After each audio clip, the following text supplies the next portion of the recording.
الحمد للہ والصلاة والسلام علی رسول اللہ وعلی آلہ وصحبہ اجمعین ومن تبعهم بإحسان إلى يوم الدين وبعد.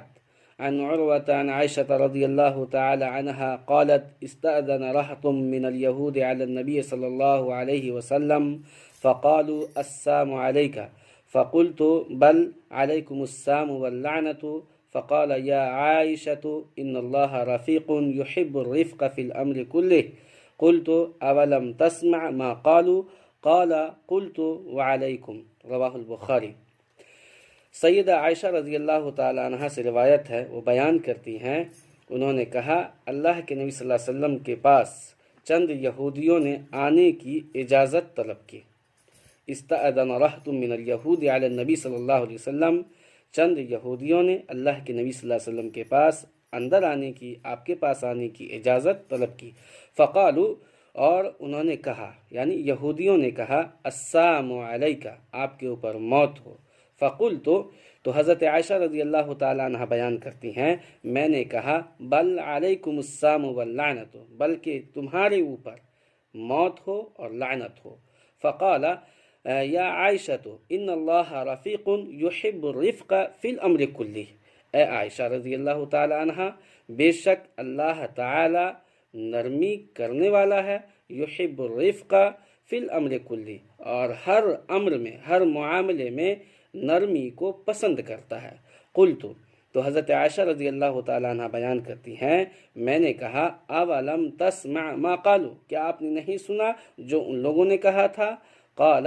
نبی صلی اللہ علیہ وسلم نے فرمایا قلت، میں نے کہا وعلیکم، میں نے بھی تو کہہ دیا تھا، وعلیکم، تم پر بھی ہو. یہ روایت صحیح بخاری کی ہے. اس حدیث کے اندر ہم اور آپ کیا سمجھیں اور کیا ہم کو سمجھنا چاہیے؟ پہلی بات یہ کہ اللہ کے نبی صلی اللہ علیہ وسلم کو یہودیوں نے کہا کہ آپ کے اوپر موت ہو، یعنی السلام علیکہ. آج ہم اس حدیث کو ایک طرف رکھیں اور دوسری طرف حالات کا جائزہ لیں تو ہم کو اور آپ کو اندازہ ہوگا کہ سلام کرنے کے طریقے ہمارے یہاں بھی کچھ بدلے سے لگتے ہیں. کچھ لوگ کہتے ہیں السلام علیکم، کچھ لوگ کہتے ہیں سالیکم، کچھ لوگ کہتے ہیں سلام علیکم، کچھ لوگ کہتے ہیں السلام علیکم، کچھ لوگ کہتے ہیں. حیرت ہوتی ہے کہ ایسے کیسے لوگ سلام کرتے ہیں، اور سلام کے شکل کو جو کہ شرعی طور پر اللہ کے نبی صلی اللہ علیہ وسلم نے سلام کرنے کا طریقہ بھی بتا دیا ہے، لیکن کچھ لوگ اس طرح سے کرتے ہیں جیسا لگتا ہے کہ السلام علیکم ورحمۃ اللہ وبرکاتہ کے ساتھ مذاق کر رہے ہیں، جیسے کہ یہودیوں نے اپنے دل میں نفرت کو چھپاتے ہوئے اللہ کے نبی صلی اللہ علیہ وسلم کے لیے موت کی دعا کی تھی اور کہا تھا کہ تمہارے اوپر موت ہو. ہم لوگ بھی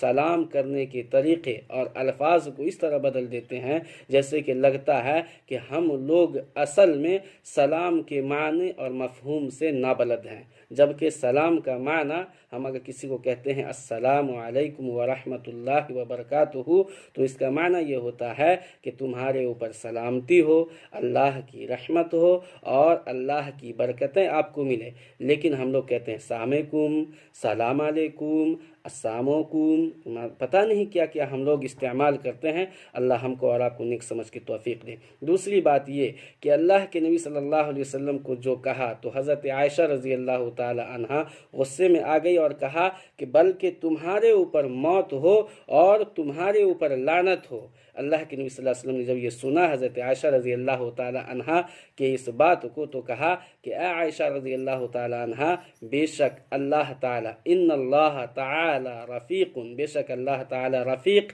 نرمی کرنے والا ہے، یحب الرفق، وہ نرمی کو پسند کرتا ہے، فی الامر کلہ، ہر معاملے میں، ہر امر میں. فقلت، تو حضرت عائشہ رضی اللہ تعالیٰ عنہ نے کہا کہ اے اللہ کے نبی صلی اللہ علیہ وسلم اولم تسمع ما قالوا، کیا آپ نے نہیں سنا جو ان لوگوں نے کہا تھا؟ تو اللہ کے نبی صلی اللہ علیہ وسلم کا یہ کہنا قال قلت وعلیکم، میں نے تو پہلے ہی کہہ دیا تھا وعلیکم. تو نفرت کرنے والے کے لیے آپ صلی اللہ علیہ وسلم نے بھی کہا ہے، اللہ کے نبی صلی اللہ علیہ وسلم نے یہ تعلیم دیا ہے کہ نرمی کا معاملہ کرنا چاہیے. اور اگر کوئی کسی